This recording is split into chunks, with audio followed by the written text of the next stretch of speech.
This is what we are. We are alive.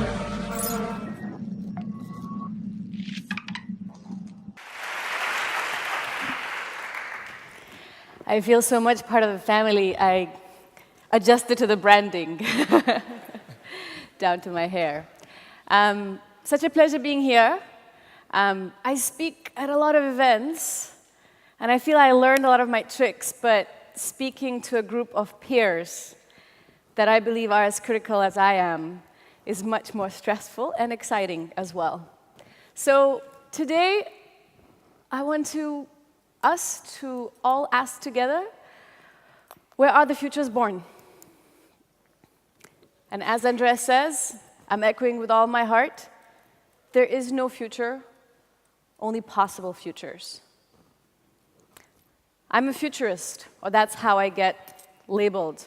I prefer to say that I design futures, and predicting is just a little part of a job. There is no one answer. Most of the futurists will tell you that's how things are going to turn out to be. This is where technology is going, that's where politics seem to be heading, etc., etc. But these are really the choices that we are making every day. And not that the choices to do something, but also very much to not do something. Action matters as much as inaction. Silently, we're also complicit. Ideas have impact.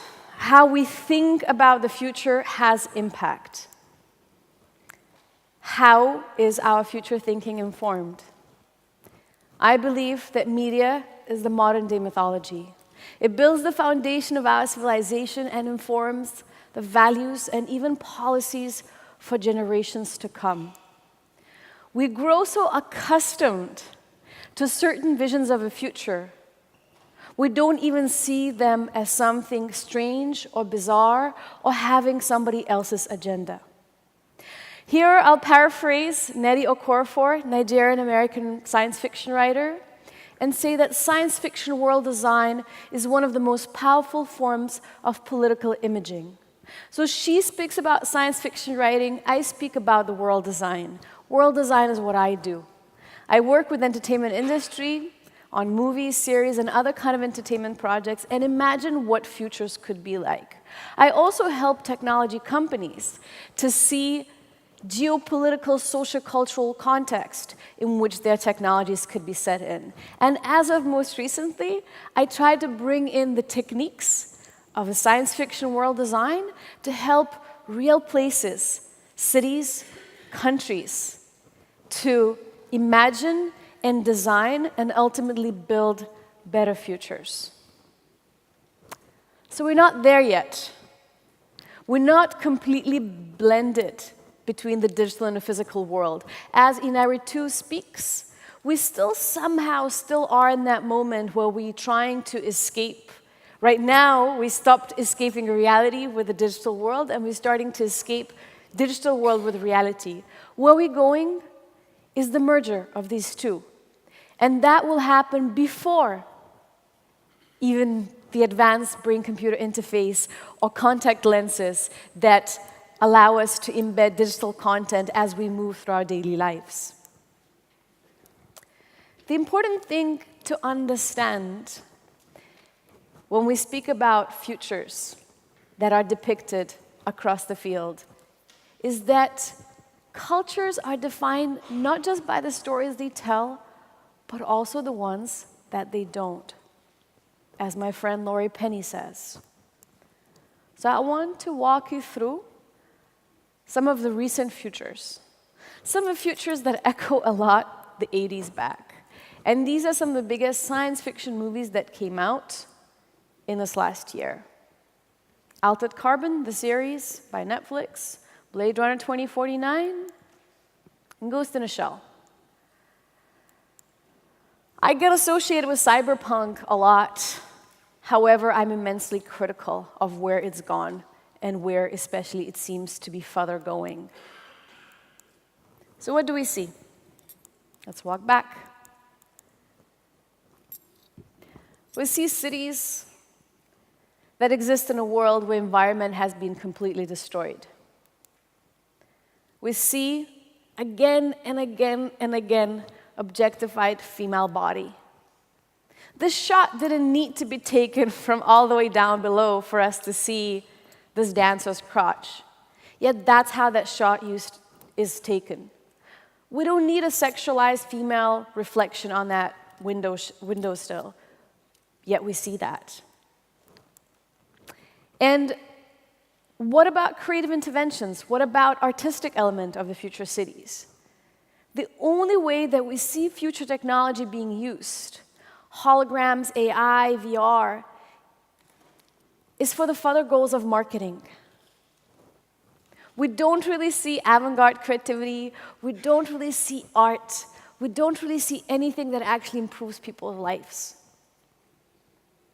Now, this is very dangerous because a lot of engineers and authoritarians, and there's an interesting parallel between the two, take dystopia as a product roadmap. We just have to think of Minority Report and what Peter Thiel is doing with Palantir. The fictions we tell, if they're compelling at all, always bleed back into reality.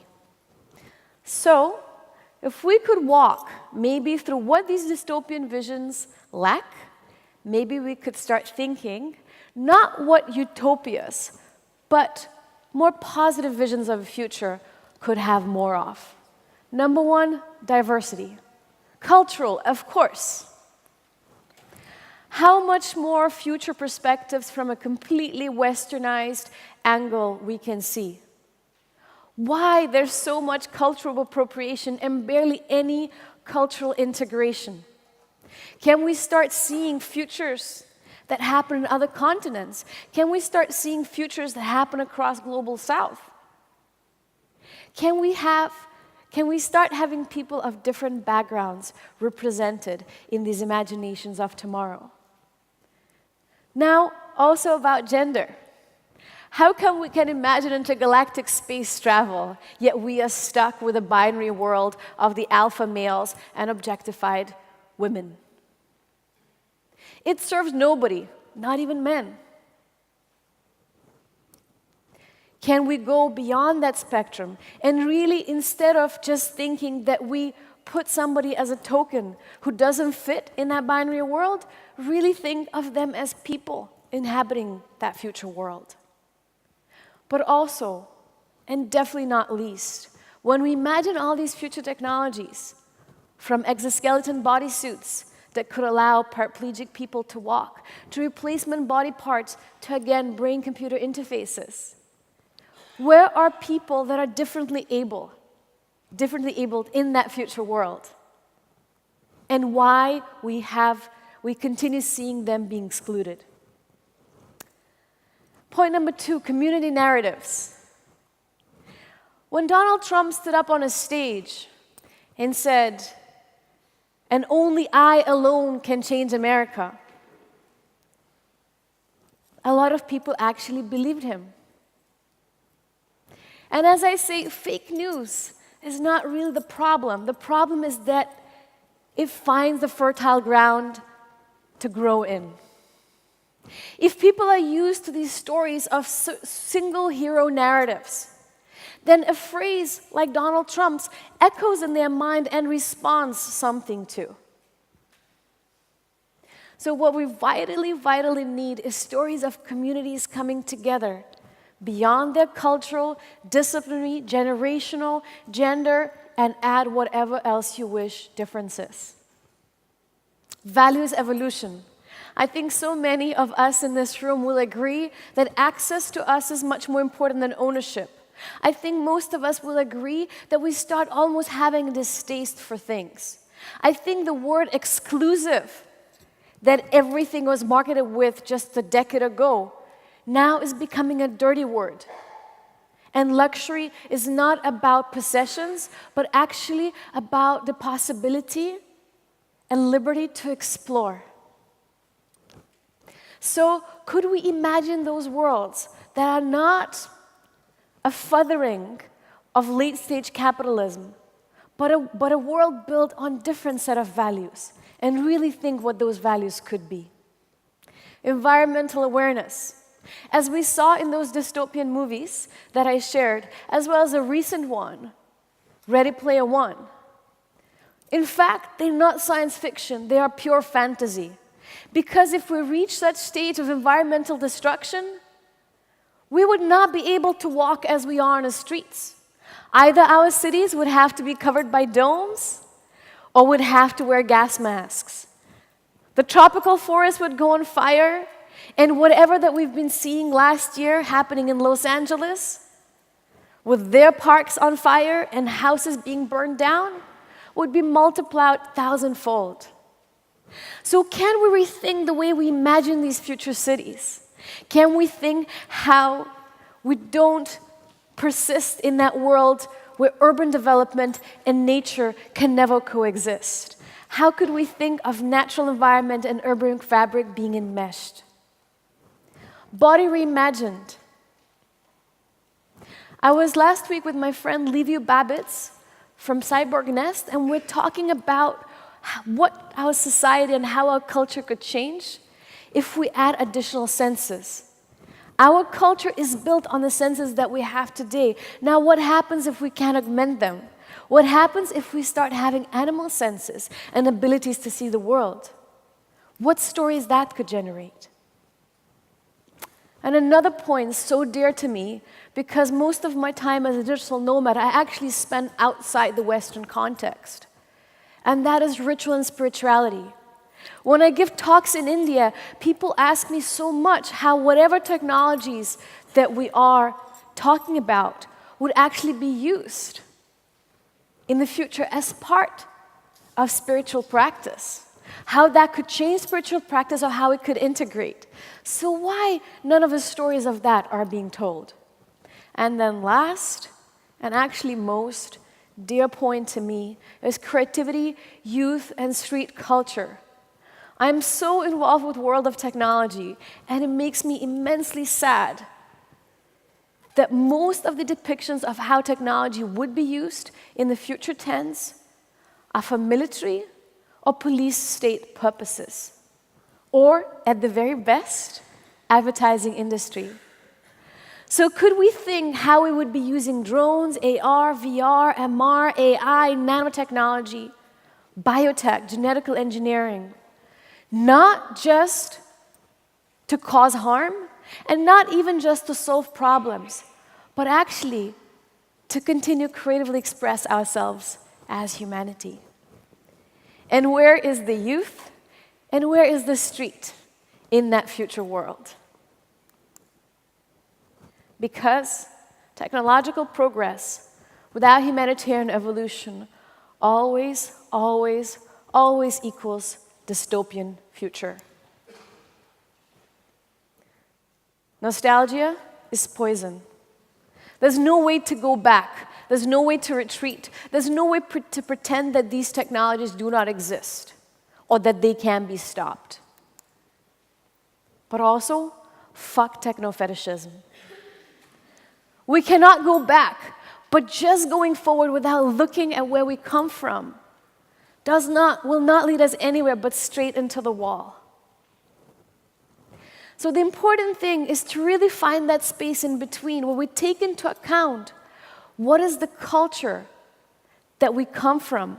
What are the cultures of the world that we're not aware of that might have answers to the questions that we are asking? And use technology really just as an extension of ourselves. Stop thinking as technology as this thing somewhere else, done by somebody else, but really as an extension of our bodies, as just a means to do things. And can we start having these conversations? Really, not so much what it does, but what impact it has. And not just on us, but also on our planet. Because innovation is not a gadget. It's never a new shiny thing. It's what it does. And innovation is also not linear.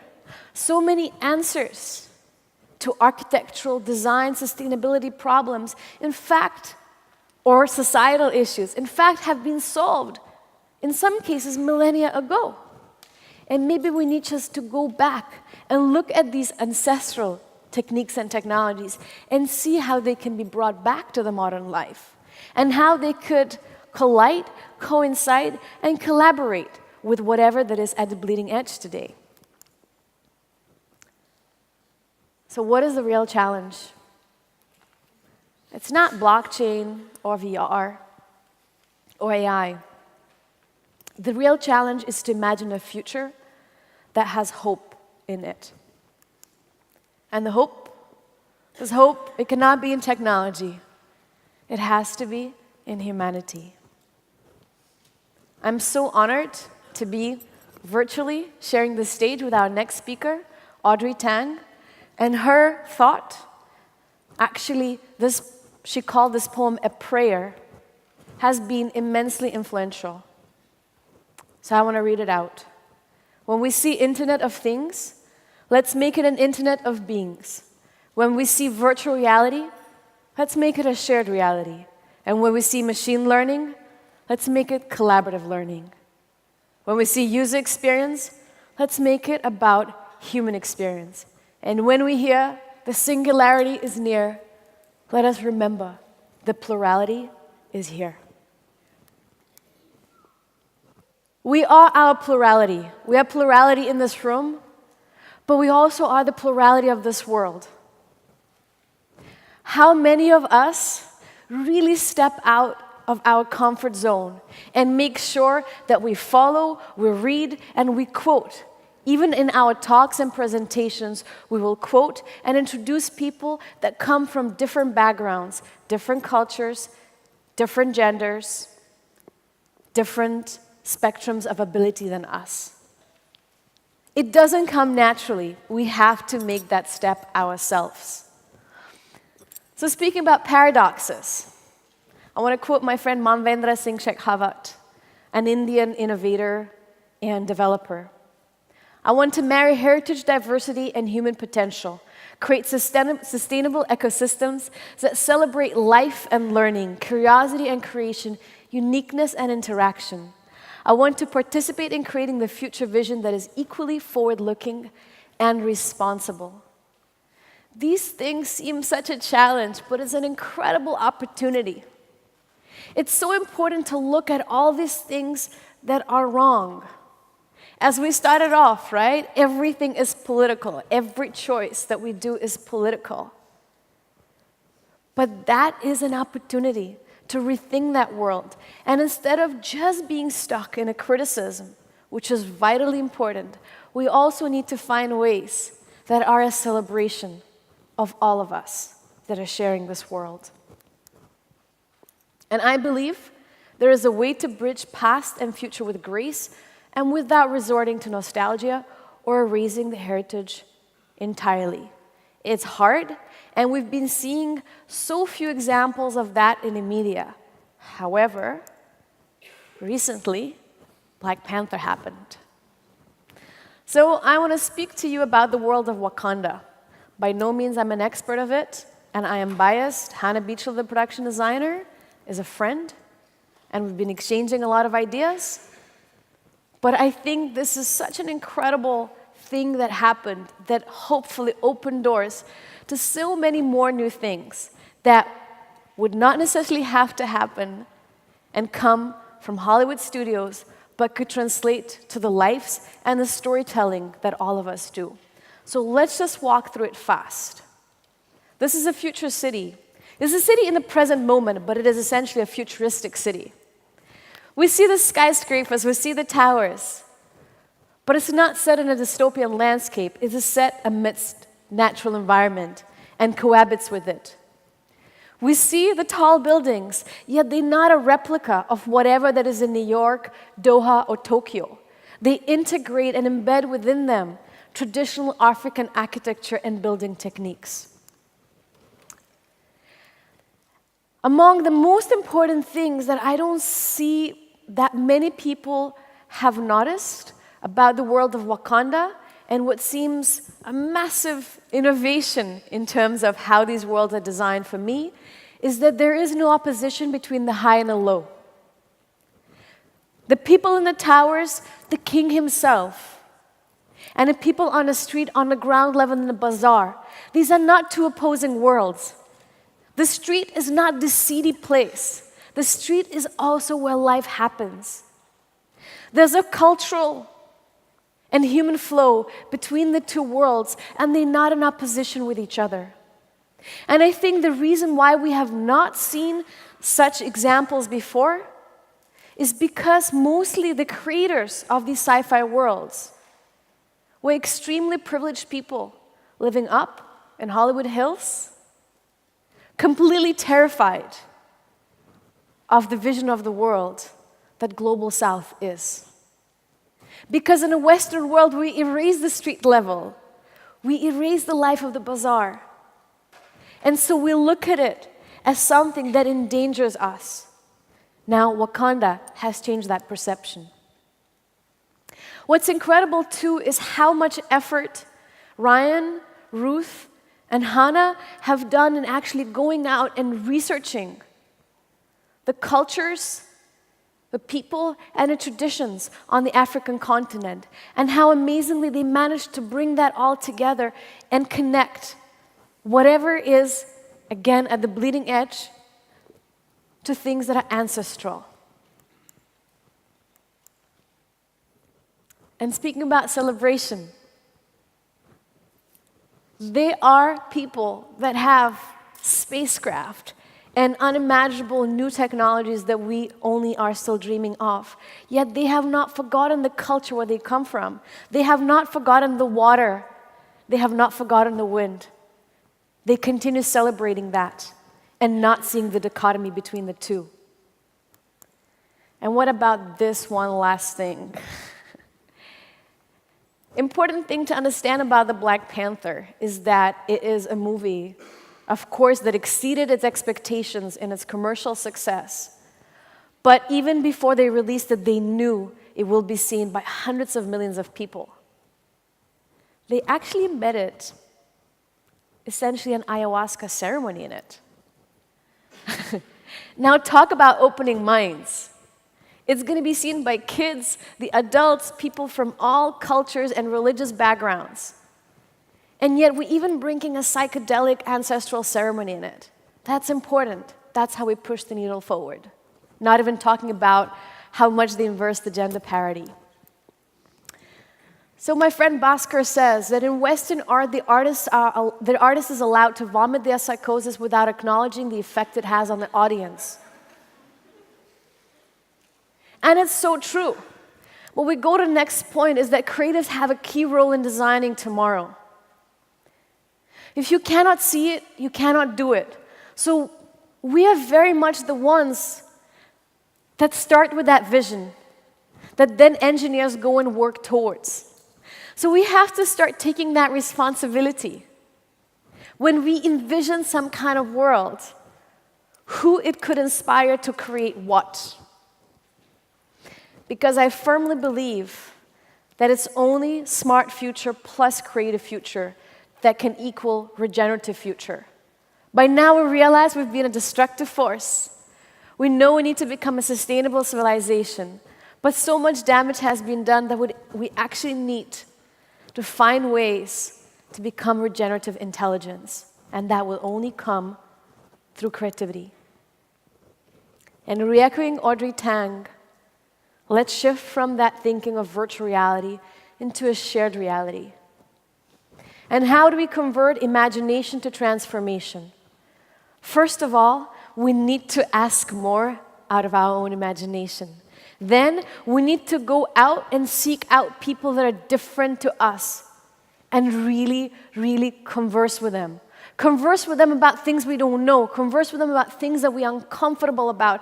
Converse about things in a way that we feel the silliest person in the room. And they'll go beyond that. Make those conversations into active collaborations, because it's only through collaborating that we truly, truly learn. And those collaborations, they have to have in mind, ultimately, the behavioral transformation. Not just the people that we're addressing to, but also ourselves. We have to start thinking of technological, social, cultural innovation inseparably. I want to think of futures that are not just socially and environmentally engaged, but also culturally engaged. Because that's how we could expand the human potential. Physically, of course, we want to have different abilities. Intellectually, yes, we know that with the upcoming age of technological unemployment, we all will need to upgrade ourselves, not just quantitatively, but also qualitatively. Creatively, Davos, right? Even they recognized that creativity is one of the key skills of the future. And then the last point, emotionally. We need to expand the human potential emotionally because only through that we'll start understanding each other better. Only through that we'll be able to build a more positive future. So EQ in the future that we're going, if it's not a completely dystopian future, is equally important, if not more, than the IQ. Because now is the future. Future is always now. None of us in this room is just doing marketing, advertising, technology, media, or arts. We are all creating the culture of the future that we will be inhabiting. And the scope of our reality is defined by the scope of our dreams. I want to share with you my dream.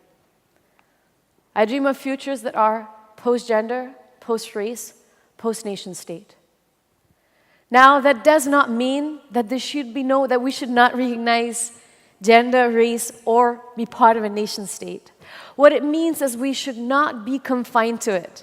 We should not be defined by what we are born into, something that is of no means of our own choosing, but actually by the choices that we make, by what we actively decide to become. I dream of futures where cultures can merge in ways predefined and create new languages. Where we stop following the recipe, what we allowed or not allowed to do because of our upbringing or the social setting, or where, again, we come from, discipline-wise, for example. Remaining respectful, but stopping being reverential. My dream today really seems on the other side of impossibility. But I believe that we can all work towards it. So, my question to you really is, what is the future you dream? And how, with whatever that you are doing, today, tomorrow, this week, this year, in your lifetime, you bring us closer to that dream. Thank you. In randomness, we trust.